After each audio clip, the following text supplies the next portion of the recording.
what's the best way to make power. You know, clean slate, just take it from the bottom. And this is the basic concept that it came up with. This is, you see 36 slots. You don't have T slots like you see in your average generator, so it reduces the cogging. But more significant than that is that, let me see here. I might be able to find something that would be useful for you. Okay, here you go. This is a small rotor that goes into one of this size. But you can see in this rotor, you got 16 magnets. So compare that to other rotors of your standard power generation, be it 2, 4, 8, whatever poles. You've got a lot of transitions going on there. And the way that it interacts with the stator, see, this is the stator that I've evolved since we licensed from Joe years ago, and did some modifications and came up with some better efficiencies. This is more for, you know, manufacturing ease, you know, and also for thermal control. Anyway, I just try to keep it so that it's comprehensible for everybody, you know. Try to talk on a 5th grade level. I know it doesn't apply to you, you know, or this fellow here. Probably does, but.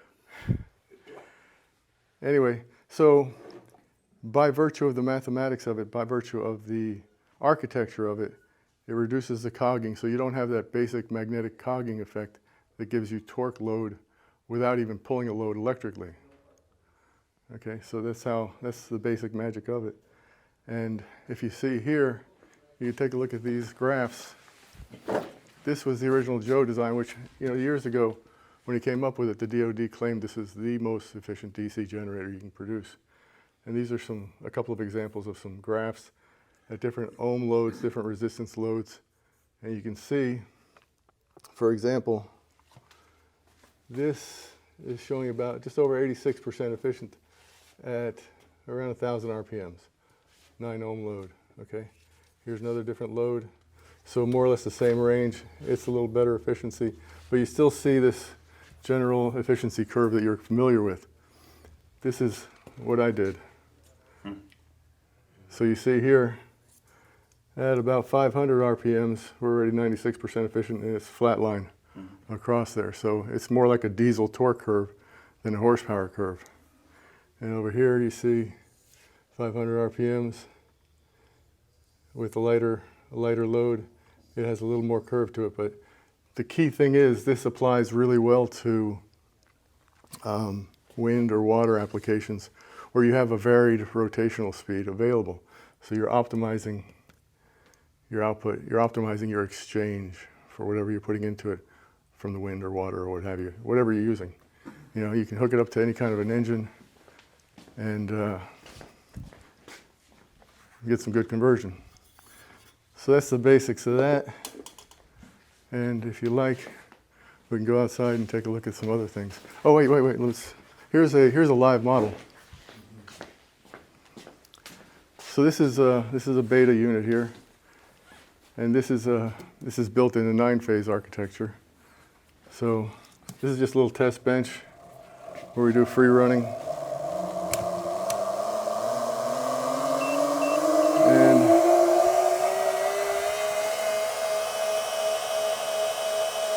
there we go.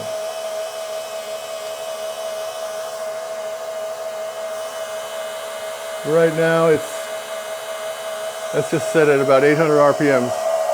So this little stepper motor is just, you hear it fluctuating because it's trying to maintain 800 RPMs, but at 800 RPMs, you got 220 volts available.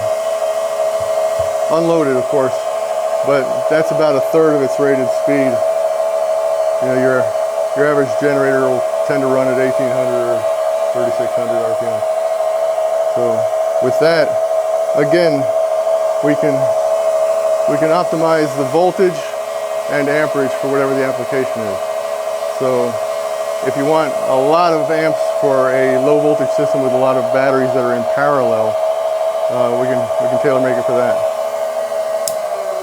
Or we can go for 1,000 volts if you like that too. Can I ask, is it purely a generator, or does it generate more output than input? No, we're not making any. It's just a generator, Any but excess- using a very excess output. smooth output, Right. and it kicks into high efficiency at low revs. Exactly, over the range entirely. Yeah. Yeah, so you don't have 105% as some others have claimed, based on their either faulty Poor calculations, poor metering measurement. equipment or just their interpretations of the mathematics of the thing. But here you can see also, and I'll share some FAQs with you. Here we go. Thank you very much. Yeah. Randall, you might find it somewhat interesting. But if you look at this, people go, well, why 9 phases? Well, Smoother output. here's 3 phases. Yeah, it's choppy. You see all those drops there. Yeah. You know, of course, it's all converted to DC anyway, but here's 9 phases. So you get a fat output, to keep it in simple terms. And also, one of the key things that I found was, this was the scope on Joe's original design. That's why I modified the rotor. And I came up with a much more pure sine wave, much cleaner, more efficient, as you can see, dramatically. So let's take a look outside here.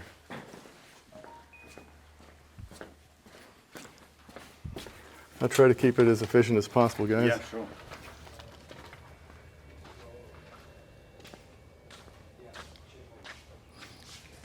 Oh, not bird choppers. I prefer these type of wind turbines over bird choppers. Well, we tested that for a customer. You can see this is a battery energy storage system that are utilizing wind and solar.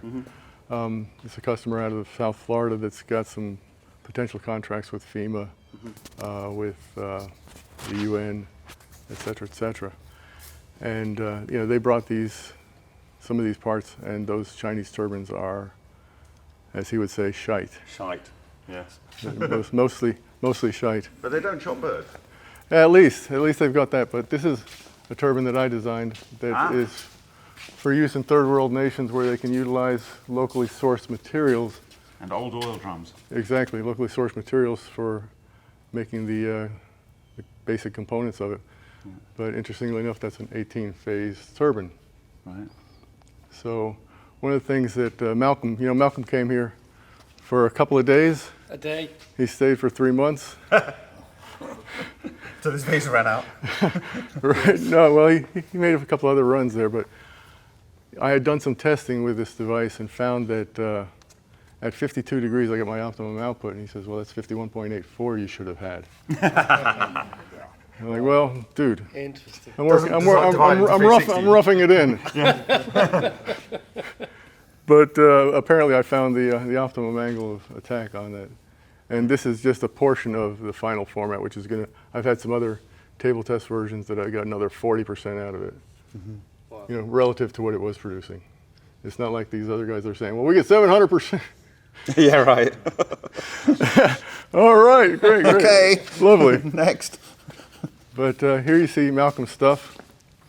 And as I was telling Kieran, I'll let you guys do what you need to do with it so that you're caught up and on top of it for whatever demos you got to do, but I'll just back you up for whatever I can. Okay, so Fantastic. all the stuff is here. We tried to get it a little bit more cleaned up after the whirlwind passed. And I recognize this one. yeah. Yeah, this is our Cosmic Summit Yeah. demo model. So those are the two that need to get in the vans? Yes, sir. Well, this one obviously is going to be a little taller. That one's Right. pretty Well, that's good. We got a straightforward. bigger van and a smaller van. Yeah, that can go into Shoot. Susan's van there. And yeah, this has got about a 5-foot footprint Yep. That's pretty big. elevation. Hopefully we can fit that. We got it one way, but you know. Yep, and the test gear is all sitting there ready. Here's some other aspect to the whole game, and this is the big win. What you have here are sodium batteries. Now you've all been seeing all of the carnage from lithium. I'm sure you've seen plenty of videos of cars exploding in the parking lots and massive shipping vessels going down because of lithium. You know, not to mention all the other detractions, but this sodium ion package here is from a company out of New Zealand. And they figured it all out, and they've got energy density. They've got everything up on it, because one of the things that a lot of folks don't realize is that with lithium, a good, 15% of the energy that you have available in the battery is used to keep the battery cool with their refrigeration systems or cooling systems, HVAC, and plus of your usable power, quote unquote, the 100% of usable power, you're only going to get 60% of that out of it, because you can't go below 35, 40%. These you can drop to nothing. No harm, no foul. They don't care about the temperature. It can be freezing, it can be hot as hell, and no worries. So we're really happy to be working with these, because the other key thing that I needed, for example, here you see a bunch of lead acid batteries from the dark ages back there. Yes. With lead acid you lose a majority of your power on your round trip efficiency. But these were some Kilowatt Labs units, and they are claimed to be supercaps. I think they're mostly lithium as well. These here are a little bit better. These are from Supercap Energy. Again, I think they've got a good portion of lithium in there, so they can claim it's graphene because they've got some in there. Right. But Or maybe they're just using them for electrodes. who's to say exactly what the architecture is? It's proprietary. Yeah. So, but the key thing is, here you see this is a parallel system. It's got 48 volts.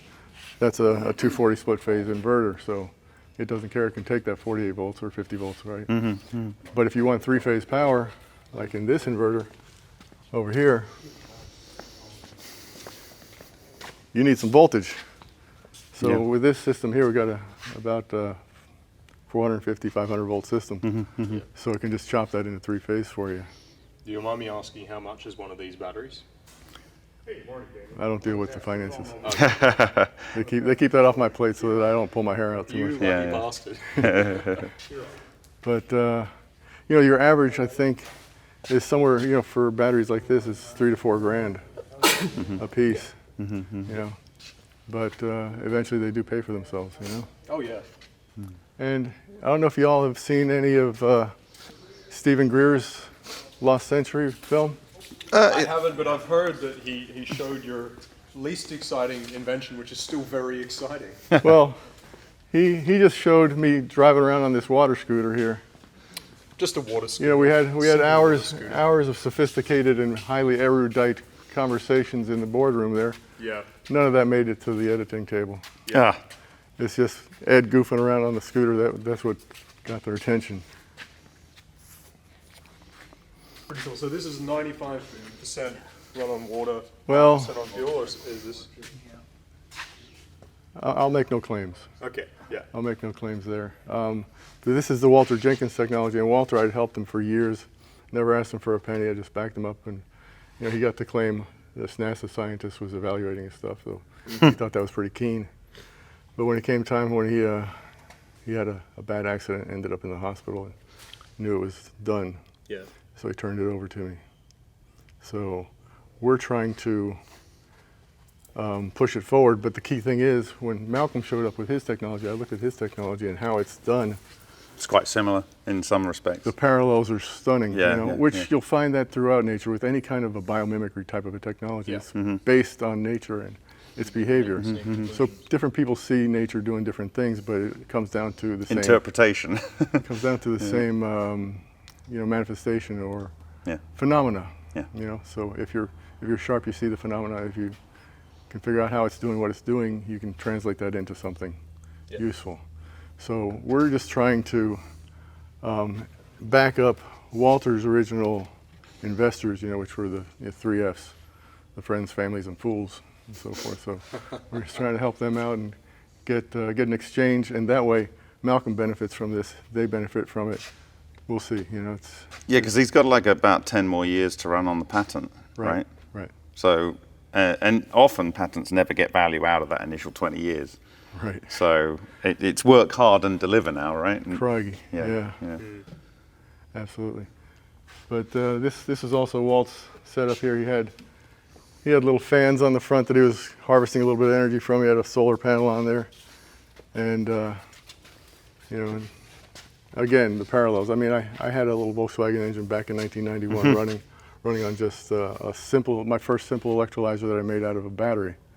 You know, I just cleaned out a battery and reversed everything on it and made an electrolyzer and had a vapor carburetor. But we've all studied Jules Verne to some degree. Yeah. Yeah. So, not sure if you all remember a fellow named Denny Klein. Sorry, can I ask on the water power car, is it meant to be doing more miles than it should, or is it just running on water and self-regenerating, or what? What is the claim? Yeah, not going to go there right now. Okay. Okay. Not going to go there right now, because really, the truth be told, Walter, at the point of, at the end, for so many years he had been so restrained and kept everything close to the vest that when he wanted to actually interchange and exchange the concepts, he had a hard time with it. So right. I recorded some videos, but it really takes a team. So hopefully I can generate a group activity here that will provide us with the necessities to evolve it to where it could be or where it should be. Right. But he found, the key thing that he found was a means to extract energy with a minimum of input, you know, because, I mean, I've been making electrolyzers since the early 90s, you know, and I had 2 different hydrogen companies. Mm-hmm. And everybody says, you know, when they first saw that Volkswagen that I had running on water, Mm-hmm. they're like, wow, wow, wow, wow, it's going to be this, it's going to be this, it's fantastic, you know. And they all ended with the same wow, which is, wow, you're a dead man. You can't do this, you know, it's going to be unauthorized. So that's why I backed off, and when I went to work for NASA, I started creating my own boosters, but just boosters. Yeah. You know, because 20 or 30%, you're okay. You're under the radar. You're not doing anything that's stepping on too many people's feet. So, I mean, is it part like RF, like Kansas frequency, or are you using like the lasers, or what is it? no. Sound. Walter's. You can look at Walter's patents if you like. And see, Oh no, I've read see what the you whole can- pattern in detail. Yes. Right. So he's Well- using ultrasound so there's sound in there. He's also using ionizing UV. Yeah. He's using misters. Mostly pond fog. Yeah, pond mostly- foggers. Yes, mostly yeah, pond fog. yeah. And it's not as complicated as you might think. Yeah, I mean that's essentially. What's the guy who had the weights on the side and it blew up when he did a spark discharge into pond fog? Oh, I didn't see that. Oh yeah, so there was a guy at Stanford who replicated the experiments. Who am I thinking of? Oh my God, can't remember. But they were recording a lot more out, and I met the experiments were done in Canada and Toronto to try and verify it. But yeah, it's the pond fog explosions type thing. Right. It's Yeah. of all of the different. I mean, you've got so many different forms of hydrogen. You know, you got monatomic, diatomic, of different forms, deuterium, tritium, etc. And certain things that you're not supposed to touch. You know, you're not supposed to fiddle with that stuff. But Well, it's interesting you say that because I went and visited in 2019 Dr. Roy Shinamaza in Japan. cool. Wow. And he said, I said, look, you know, there's people that want to buy it. There was a group who later revealed themselves as military because they said they were going to kill, they were discussing whether to kill me, but they decided not because they were using the research. It's a good day for you. Yeah, so that was okay. So I'm okay as long as I keep talking. Right. But they were ready to take a private jet to the local airport and pay whatever he wanted to take a unit away. And he says, I'm not going to sell it to any Americans. And then he then told me the reason why. He says, because there's a secret hidden group globally that don't want anyone to know about the properties of atomic hydrogen. Right. And this is from a guy who's spent a good proportion of his life, had certificates from the emperor, lots and lots of patents. He knew everyone and anyone. And he said that they really are serious. So I can understand where you're coming from with your Obama commentary. can tell you that unequivocally, after 3 decades of playing in this field and producing products and items that work, I've found the simplest form of conversion. Absurd. No cost, basically. No cost. And yeah, I've stored the data. Yeah, I've got a dead man switch. It's all set up, but it's still ahead of its time, but I'm really looking forward to the day that that can be produced because it's brutally simplistic. And again, you see these nature parallels in what Bendall's doing here, you know. So anyway, let's take a look at Denny Klein. Denny Klein was the guy that was on Fox News for years and was all part of the HHO revolution. And his company created these welders, you know. So it's You all saw like a the Brown's gas. Yule Brown. Yeah. Yeah, everybody wants to name it after themselves. You know, Brown's gas, Klein's gas. But the Germans back in WW2 were using it as Null gas, Null gas, yeah. right? But Denny, he got famous on that, and then he kind of disappeared off the scene. So everybody's like, "Oh, he must have been sucked up by the DOD or something like that." But turns out he just had prostate cancer, so he was off the scene for a while. He showed up again and found me at an expo and said, "I like the products that you're producing. I want to white label it." So sent his CEO around, blah blah blah. Few weeks, few months of back and forth. The day he was supposed to come and sign the white label agreement, I get a call. It's his phone number. It's his son though, and he's not in town. He's in town because Dad's dead. Apparently, he fell down 2 steps and bashed his head open. Apparently.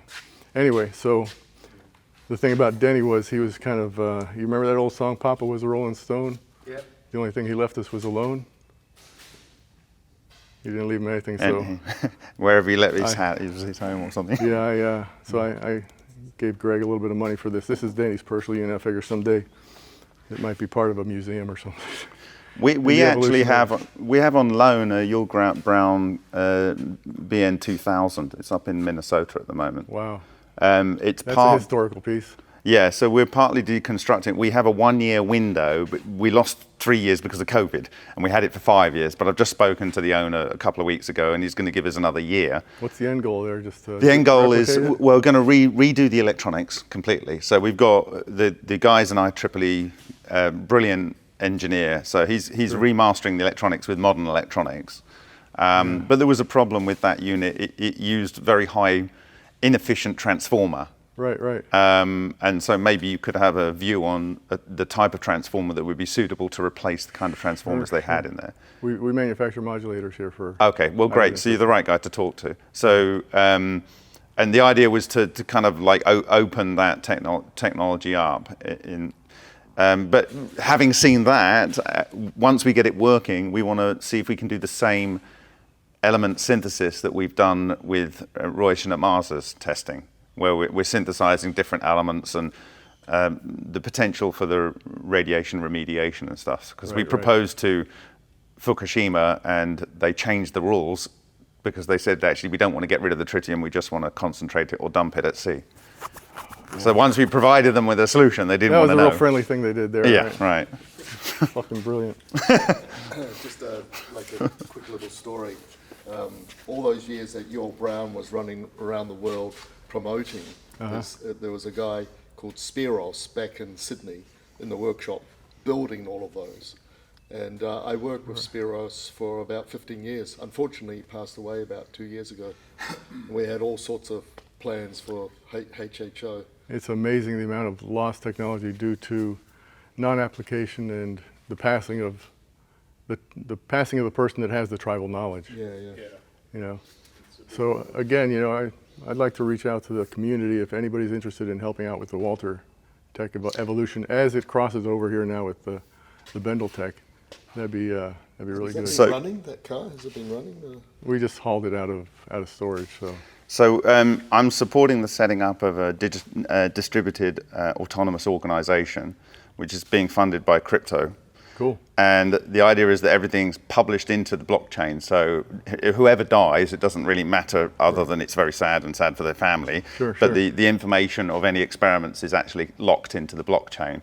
And we're actually hosting the site and all of the communication, and it will automatically publish papers into its own journal on the blockchain for people to learn any particular technology. So it depends which way you want to go.